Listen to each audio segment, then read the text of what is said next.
Jai Shri Ram, welcome to my mini vlog. So ಏನಪ್ಪ ಅಂತಂದರೆ ನಾವು ಮರವತ್ತೂರಿಗೆ ಹೊರಟಿದ್ವಿ. ಅಂದರೆ ಒಂದು ಪ್ಲ್ಯಾನ್ ಮಾಡ್ಕೊಂಡಿದ್ವಿ ಮರವತ್ತೂರಿಗೆ ಹೋಗಬೇಕು ಅಂತ. ಅಂದರೆ ಮಡ್ಲಕ್ಕಿ ಕೊಡಬೇಕಾಗಿತ್ತು. ಸೊ ಯಾವಾಗಲೂ ನಾನು ಮಾಲೆ ಹಾಕಿಸ್ಕೊಂಡೆ 3 ವರ್ಷವೂ ನಾನು ಮರವತ್ತೂರಿಗೆ ಹೋಗಿದ್ದು ಓಂ ಶಕ್ತಿಗೆ. ಫಸ್ಟು ನಾನು ನನ್ನ ಫ್ರೆಂಡ್ಸ್ ಜೊತೆ ಹೋಗೋಣ ಅಂದ್ಕೊಂಡಿದ್ದೆ, ಪಾಪುನ ಬಿಟ್ಟು ಹೋಗೋಣ ಅಂದ್ಕೊಂಡಿದ್ದೆ. ಬಟ್ ಲಾಸ್ಟ್ ಟೈಮಲ್ಲಿ ಪಾಪು ಬರ್ತೀನಿ ಅಂತ ಅಂದ. ಸೊ ಅವನು ರೆಡಿ ಮಾಡಿಸ್ಕೊಂಡು ನಾವಿನ್ನು ರೆಡಿ ಆಗ್ಬಿಟ್ಟು ಇನ್ನು ಹೊರಟ್ವಿ.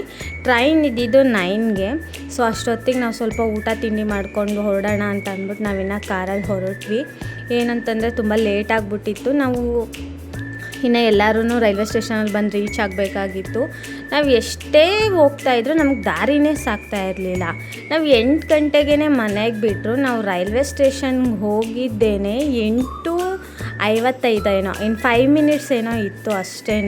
ಯಾಕೆಂದರೆ ಅಷ್ಟೊಂದು ಟ್ರಾಫಿಕ್ಕು, ಮೈಸೂರಲ್ಲಿ ಇಷ್ಟೊಂದು ಟ್ರಾಫಿಕ್ ಇರುತ್ತೆ, ಇಷ್ಟೊಂದು ಇದಿರುತ್ತೆ ಅಂತಲೇ ಅಂದ್ಕೊಂಡಿಲ್ಲ. ಯಾಕೆಂದರೆ ವೀಕೆಂಡು, ಸೊ ಹಾಗಾಗಿ ತುಂಬ ಟ್ರಾಫಿಕ್ ಇತ್ತು. ಇನ್ನು ನನ್ನ ಫ್ರೆಂಡ್ ಬರ್ತೀನಿ ಅಂತಂದ್ಲು. ಎಲ್ಲರಿಗಿಂತ ಮುಂಚೆ ನಾವೇ ಬಂದಿದ್ವಿ. ಇನ್ನು ನಮ್ಮ ಟಿಕೆಟ್ ಕೌಂಟ್ರಿಗೆ ಹೋಗ್ಬಿಟ್ಟು ನಾನು ಟಿಕೆಟ್ ತೊಗೊತೀನಿ ಅಂದರೆ ಅಷ್ಟೊತ್ತಿಗೆ ಕಾವ್ಯ ಎಲ್ಲ ಬಂದರು. ಸೊ ಫೈನಲಿ ಸೀಟ್ ಸಿಕ್ತು, ಕೂತಿದ್ವಿ. ಏನಂತಂದರೆ ತುಂಬ ಟಯರ್ಡ್ ಆಗಿಬಿಟ್ಟಿತ್ತು, ಹಾಗಾಗಿ ನಾನು ಮಲ್ಕೋಗ್ಬಿಟ್ಟೆ. ಏನಂತಂದರೆ ನಾವು ಬರೋ ಅಷ್ಟೊತ್ತಿಗೆಲ್ಲ ಬೆಳಗ್ಗೆ 6 o'clock ಆಗೋಗಿತ್ತು. ನಾವು ಚೆನ್ನೈಯಲ್ಲಿ ಇಳ್ಕೊಂಡ್ವಿ. ಚೆನ್ನೈಯಲ್ಲಿ ಇಳಿದು ಇನ್ನೊಂದು ಟ್ರೈನ್ ಹತ್ತಬೇಕಾಗಿತ್ತು. ಏನಂದರೆ ತುಂಬ ಸೆಕೆ ಇತ್ತು ಚೆನ್ನೈಯಲ್ಲಿ. ಮತ್ತು ಏನು ಅಂತಂದರೆ ಫಸ್ಟ್ ಟೈಮ್ ನಾನು ಚೆನ್ನೈಗೆ ಹೋಗಿರೋದು. ಸೊ ಹಾಗಾಗಿ ಚೆನ್ನೈ ರೈಲ್ವೆ ಸ್ಟೇಷನ್ ತುಂಬಾ ಚೆನ್ನಾಗಿತ್ತು. ಏನೋ ಒಂಥರ ಸ್ವಲ್ಪ ಕ್ಲೀನಾಗಿ ಏನೋ ಒಂಥರ ಚೆನ್ನಾಗಿತ್ತು. ಕಾವ್ಯ ನಾನು ಬೆಳಗ್ಗೆ ನಮ್ಮ ಮುಖಗಳನ್ನ ಯಾವಾಗ್ಲೂ ಮೇಕಪ್ ಹಾಕಿರೋ ಮುಖ ನೋಡಿಕೊಂಡು ಬೆಳಗ್ಗೆ ಎದ್ದು ನಮ್ಮ ಮುಖಗಳನ್ನೇ ನೋಡೋಕ್ಕಾಗ್ತಾ ಇರಲಿಲ್ಲ, ಅಷ್ಟು ಕೆಡ್ತಾ ಕಾಣಿಸ್ತಾ ಇತ್ತು. ಇನ್ನು ಚೆನ್ನೈ ಅಂತೂ ತುಂಬಾ ಚೆನ್ನಾಗಿತ್ತು. ಫಸ್ಟ್ ಟೈಮ್ ಹೋಗಿದ್ದು, ಒಂಥರ ಎಕ್ಸ್ಪೀರಿಯೆನ್ಸ್ ಚೆನ್ನಾಗಿತ್ತು. ಇನ್ನು ನಾವು ಅಲ್ಲಿಂದ ಬೇರೆ ಟ್ರೈನ್ಗೆ ಹೋಗಬೇಕಾಗಿತ್ತು. ಹಾಗಾಗಿ ನಾವು ಇನ್ನು ಟ್ರೈನು ಹುಡ್ಕೊಂಬರೋಣ ಅಂತ ಅಂದ್ಬಿಟ್ಟೇ ಇನ್ನು ಕಿಟ್ಟಿನ ಮತ್ತು ಇನ್ನೊಂದು ಅಪ್ಪು ಇಬ್ಬರೂ ರೈಲ್ವೆ ಸ್ಟೇಷನ್ಗೆ ಹೋದ್ರು. ಇನ್ನೊಂದು ರೈಲ್ವೆ ಸ್ಟೇಷನ್ಗೆ ಕೇಳ್ಕೊಬರೋದಕ್ಕೆ ಅಂತ ನಾವು ಕೂತ್ಕೊಂಡು ಮಾತಾಡ್ತಾ ಇದ್ವಿ. ಇನ್ನೊಂದು ಟ್ರೈನ್ ಹತ್ತಬೇಕು, ಅಂದರೆ ಲೋಕಲ್ ಟ್ರೈನ್ಗೆ ಹೋಗಬೇಕಾಗಿತ್ತು. ಆಮೇಲೆ ಏನು ಅಂತಂದರೆ ಎಲ್ಲರೂ ಸ್ವಲ್ಪ ಹೊತ್ತಿನ ಮಾತಾಡ್ಕೊಂಡು ಲೋಕಲ್ ಟ್ರೈನ್ಗೆ ಹೋಗೋಣ ಅಂತ ಅಂದ್ಬಿಟ್ಟು ನಾವು ಇನ್ನೊಂದು ಟ್ರೈನ್ ಹತ್ತೋದಕ್ಕೆ ಹೋದ್ವಿ.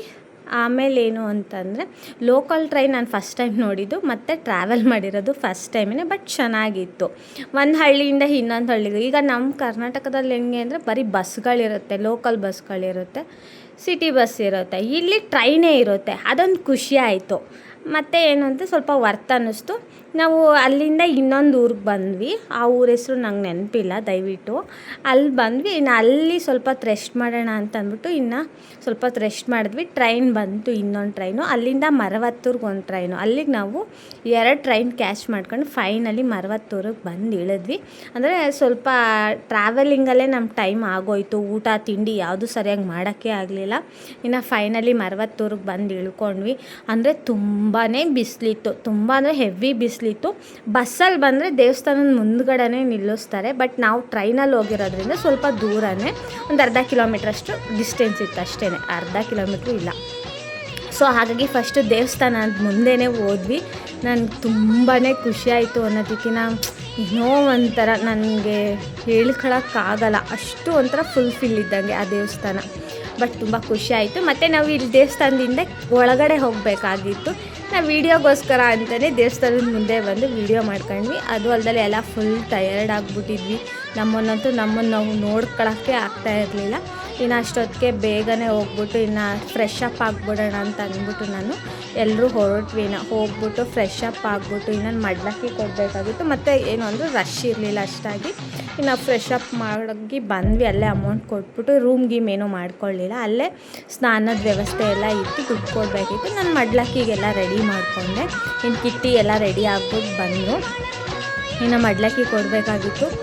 ಒಂದು ಒಳ್ಳೆ ಕಾರ್ಯ ಆಗಬೇಕು ಅಂತಂದರೆ ಸ್ವಲ್ಪ ಎಫರ್ಟ್ ಅನ್ನೋದು ಇರಲೇಬೇಕು, ಸ್ವಲ್ಪ ಕಷ್ಟ ಅನ್ನೋದು ಪಡಲೇಬೇಕಲ್ವ. ಹಾಗಾಗಿ ಪಾಪು ನಾನು ಕಿಟ್ಟಿ ಎಲ್ಲ ರೆಡಿ ಆಗಿಬಿಟ್ಟು ಇನ್ನು ಮಡ್ಲಕ್ಕಿ ಕೊಟ್ಬಿಟ್ಟು ದರ್ಶನ ಮಾತ್ರ ತುಂಬ ಚೆನ್ನಾಗಿದ್ದು, ತುಂಬ ಚೆನ್ನಾಗಿ ದರ್ಶನ ಮಾಡಿದ್ವಿ. 5 ನಿಮಿಷ ನಾವು ಅಮ್ಮನ ದರ್ಶನ ಮಾಡಿದ್ವಿ. ಯಾಕೆಂದರೆ ಮಡ್ಲಕ್ಕಿ ಕೊಟ್ಟಿದ್ದರಿಂದ ಒಂದು 5 ಮಿನಿಟ್ಸ್ ನಿಲ್ಲಿಸ್ಕೊಂಡಿದ್ವಿ. ನಿಂಬೆಹಣ್ಣು ಮತ್ತು ಕುಂಕುಮ ಕೊಟ್ಟರು.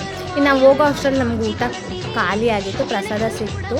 ಪ್ರಸಾದನೇ ತಿಂದ್ಕೊಂಡು ನಾವಿನ್ನು ಅಮ್ಮನವರ ಆದಿಸ್ಥಳಕ್ಕೆ ಹೋದ್ವಿ, ಅಂದರೆ ಅಮ್ಮನವರ ಜನ್ಮಸ್ಥಳಕ್ಕೆ ಹೋದ್ವಿ. ಅಲ್ಲಿ 20 ರುಪೀಸ್ ಏನೋ ತೊಗೊತಾರೆ ಆಟೋಗೆ, ಒಬ್ಬ ಪರ್ಸನ್ಗೆ 20 ರುಪೀಸ್. ಅವ್ರು ವೆಯ್ಟ್ ಮಾಡ್ತೀನಿ ಅಂತ ಹೇಳಿದರು. ನಾವಲ್ಲಿ ಬೆಲ್ಲದಾರ್ತಿ ಮಾಡೋಣ ಅಂದ್ಬಿಟ್ಟು ನಾನು ಮೈಸೂರಿಂದನೇ ಎಲ್ಲದನ್ನು ತೊಗೊಂಡೋಗಿದ್ದೆ. ಸೊ ಫಸ್ಟೇ ಪ್ಲ್ಯಾನ್ ಮಾಡ್ಕೊಂಡು ನಾನೆಲ್ಲ ತೊಗೊಂಡೋಗಿರೋದಕ್ಕೆ ಆಯಿತು. ಫಸ್ಟು ಬೆಲ್ಲದಾರ್ತಿ ಮಾಡೋಣ ಅಂದ್ಬಿಟ್ಟು ಫಸ್ಟು ದರ್ಶನ ಎಲ್ಲ ಮುಗಿಸ್ಕೊಂಡು ಬಂದು ಇನ್ನು ನಾನು ಕಾವ್ಯ ಬೆಲ್ಲದಾರ್ತಿ ಮಾಡೋಣ ಅಂತ ಅಂದ್ಬಿಟ್ಟು ರೆಡಿ ಮಾಡ್ಕೊತಾ ಇದ್ವಿ. ಆಮೇಲೆ ಕಿಟ್ಟಿ ಅವರೆಲ್ಲ ಸ್ವಲ್ಪ ಓಡಾಡ್ಕೊಂಡಿರೋಣ ಅಂತ ಸ್ವಲ್ಪ ಓಡಾಡ್ತಾಯಿದ್ರು. ಹಾಗಾಗಿ ಏನು ಅಂದರೆ ಒಂಥರ ತುಂಬಾ ಖುಷಿ ಆಯಿತು ಅಮ್ಮನ ದರ್ಶನ ಮಾಡಿದ್ದು. ಯಾಕೆಂದರೆ ಮಾಲೆ ಹಾಕಿಸ್ಕೊಂಡು ಬಂದಾಗ ತಳ್ಳಿಬಿಡ್ತಾಯಿದ್ರು, 1 ಮಿನಿಟ್ ಅಷ್ಟೇ ದರ್ಶನ ಮಾಡ್ತಿದ್ದಿದ್ದು. ಬಟ್ ಈ ವರ್ಷ ನಾವು ಅಷ್ಟು ಕಷ್ಟಪಟ್ಕೊಂಡು ಹೋಗಿದ್ದಕ್ಕೂ 5 ನಿಮಿಷ ದರ್ಶನ ಮಾಡಿದ್ವಿ, ಕಣ್ಣು ತುಂಬಿಸ್ಕೊಂಡ್ವಿ ಅಮ್ಮನ. ನನಗಂತೂ ತುಂಬಾ ಖುಷಿಯಾಗಿತ್ತು. ಆಮೇಲೆ ಎಲ್ಲರೂ ಒಟ್ಟಿಗೆ ಇದ್ದಿದ್ದರಿಂದ ಬೋರ್ ಅಂತ ಆಗ್ತಾ ಇರಲಿಲ್ಲ. ನಾವೇನು ಅಂತಂದರೆ ಬೇಗ ಮುಗಿಸ್ಕೊಂಡು ಇನ್ನು ಟ್ರೈನ್ಗೆ ಹೋಗಬೇಕಾಗಿತ್ತು, ಮತ್ತು 9 ಗಂಟೆಗೆ ಟ್ರೈನ್ ಇತ್ತು. ಏನು ಅಂದರೆ ಮರವತ್ತೂರಿಂದ ನಾವು ಬಸ್ಗೆ ಹೊರಟ್ವಿ. ಸೊ ಬಸ್ಸಿಂದನೇ 2 ಅವರ್ ಜರ್ನಿ. ಚೆನ್ನೈಯಲ್ಲಿ ಇಳ್ಕೊಂಡ್ವಿ. ಚೆನ್ನೈಯಿಂದ ಇಳಿದು ರೈಲ್ವೆ ಸ್ಟೇಷನ್ಗೆ ಇನ್ನು 2 ಅವರು, ಅಲ್ಲೇ 4 ಅವರ್ ಅಲ್ಲೇ ಮುಗ್ದೇ ಹೋಯಿತು. ಇನ್ನು ಕಿಟ್ಟಿ ಎಲ್ಲ ಸ್ವಲ್ಪ ಹೊತ್ತು ಆಟ ಆಡಿಕೊಂಡು ಅವ್ರು ಬೇರೆ ವೆಯ್ಟ್ ಮಾಡ್ತಾಯಿದ್ರು ಆಟೋದವರು. ನಾವು ಬರೀ ಟ್ರಾವೆಲ್ ಮಾಡೋದೇ ಆಗೋಯಿತು. ನಮಗೆ ಊಟ ಮಾಡೋದಕ್ಕೂ ಟೈಮ್ ಇರಲಿಲ್ಲ. ಅಟ್ಲೀಸ್ಟ್ ಒಂದು ಸ್ವಲ್ಪ ಹೊತ್ತು ಏನಾದ್ರು ಟೈಮ್ ಸ್ಪೆಂಡ್ ಮಾಡೋಣ, ಸ್ನ್ಯಾಕ್ಸ್ ತಿನ್ನೋಣ, ಅದಕ್ಕೂ ಟೈಮ್ ಸಾಲ್ತಿರೋ, ಬರೀ ಟ್ರಾವೆಲಿಂಗೇ ಆಗೋಯಿತು. ಅಪ್ಪ ತುಂಬ ಕಷ್ಟ ಅನ್ನಿಸ್ತು. ಬಟ್ ದರ್ಶನ ಮಾಡಿದ್ವಿ ಫೈನಲಾಗಿ. ಫಸ್ಟ್ ಟೈಮು ನಾನು ಸಿವಿಲಲ್ಲಿ ಅಮ್ಮನ ದರ್ಶನ ಮಾಡಿದ್ದು. ಯಾಕೆಂದರೆ 3 ಇಯರ್ಸು ನಾನು ಮಾಲೆ ಹಾಕಿಸ್ಕೊಂಡೆ ದರ್ಶನ ಮಾಡ್ತಾ ಇದ್ದಿದ್ದು. ಫೈನಲಿ ನಾನು ಅಮ್ಮನ ದರ್ಶನ ಮಾಡಿದ್ದು ತುಂಬಾ ಖುಷಿ ಆಯಿತು. ಯಾವಾಗಲೂ ಅಷ್ಟೇ ಮಾಲೆ ಹಾಕಿಸ್ಕೊಂಡು ಹೋದಾಗ ದರ್ಶನ ಯಾರಿಗೂ ಅಷ್ಟು ಸುಲಭವಾಗಿ ಮಾಡೋಕ್ಕಾಗಲ್ಲ. ಬಟ್ ಈ ಥರ ಹೋದರೆ ಅಂತೂ ಅಮ್ಮನ ನಾವು ಕಣ್ಣು ತುಂಬ ನೋಡ್ಬೋದು. ಯಾಕೆಂದರೆ ಜನನೂ ಖಾಲಿ ಇರ್ತಾರೆ. ಅಟ್ಲೀಸ್ಟ್ ನೆಮ್ಮದಿಯಾಗಿ ಕುತ್ಕೊಂಡಾದರೂ ಅಮ್ಮನ ದರ್ಶನ ಮಾಡಿಕೊಂಡು ನೆಮ್ಮದಿಯಾಗಿ ಬರ್ಬೋದು. ಸೊ ಹಾಗಾಗಿ ನನಗಂತೂ ಫುಲ್ಫಿಲ್ ಆಯಿತು. ಎಷ್ಟೇ ಕಷ್ಟಪಟ್ಕೊಂಡು ಸಫರ್ ಪಟ್ಕೊಂಡು ಹೋಗಿದ್ದಕ್ಕೂ ಒಂದು ಸಾರ್ಥಕತೆಯನ್ನು ಸಿಕ್ತು. ಸೊ ಹಾಗಾಗಿ ಆಮೇಲೆ ಕಿಟ್ಟಿ ಅವರೆಲ್ಲ ಸ್ವಲ್ಪ ಹೊತ್ತು ಆಟ ಆಡಿದ್ರು. ಇನ್ನು ಬಸ್ಸಲ್ಲಂತೂ ಫುಲ್ ಟಯರ್ಡ್ ಆಗಿರೋದ್ರಿಂದ ಕಿಟ್ಟಿ ಹಂಗೆ ಮಲಗಿಬಿಟ್ಟಿದ್ರು. ಮತ್ತು ಕಿಟ್ಟಿ ಸ್ವಲ್ಪ ಕಾಲು ಪೇಯ್ನ್ ಆಗಿರೋದ್ರಿಂದ ಅದೊಂದು ಸ್ವಲ್ಪ ಬೇಜಾರಾಯಿತು. ಅದು ಬಿಟ್ಟರೆ ಇನ್ನು ಟ್ರಾವೆಲಲ್ಲೇ ನಮ್ಗೆ ಮುಗ್ದೋಯ್ತು. ಬರೀ 2 ಅವರ್ಸ್ ಅಂದರೆ 4 ಅವರ್ಸ್ ಆಗೋಯಿತು. ಏನು ಅಂತಂದರೆ ರೈಲ್ವೆ ಸ್ಟೇಷನ್ಗೆ ಹೋಗೋ ಅಷ್ಟೊತ್ತಿಗೆ 8:55 ಇನ್ನು 5 ಮಿನಿಟ್ಸ್ ಅಷ್ಟೇ ಟೈಮ್ ಇದ್ದಿದ್ದು. ಆ 5 ಮಿನಿಟ್ಸಲ್ಲಿ ಹೋಗ್ಬಿಟ್ಟು ಒಬ್ಬರು ಟಿಕೆಟ್ ತೊಗೊಂಡ್ರು, ಇನ್ನೊಬ್ಬರೆಲ್ಲ ಹೋಗಿ ನಾವಿನ್ನು ಸೀಟ್ ಹಿಡ್ಕೊಳ್ಳೋಣ ಅಂತ ಹೋದರೆ ಅಲ್ಲಿ ಫುಲ್ಲು ರಶ್ ಇತ್ತು. ಆ ರಶ್ಶಲ್ಲೂ ಹೆಂಗೋ ಜರ್ನಿ ಮಾಡ್ಕೊಂಡು ಫೈನಲಿ ಮೈಸೂರಿಗೆ ಬಂದು ತಲುಪ್ತೀವಿ. ಆಮೇಲೆ ಅದಂತೂ ಕಷ್ಟಪಟ್ವಿ ಅನ್ನೋದಕ್ಕಿಂತ ಒಂದು ಸಮಾಧಾನ ಇದೆ. ಅಮ್ಮನ ದರ್ಶನ ಮಾಡಿದ್ವಿ ಅಂತ ಅಷ್ಟೇನು ಪೇನ್ ಅಂತ ಅನಿಸಿಲ್ಲ. ಒಟ್ಟು ದರ್ಶನ ಮಾಡಿದ್ದೊಂದು ಫುಲ್ಫಿಲ್ ಆಯಿತು. Thank you for watching. Next ವ್ಲಾಗಲ್ಲಿ ಭೇಟಿಯಾಗೋಣ. ಬಾಯ್ ಬಾಯ್.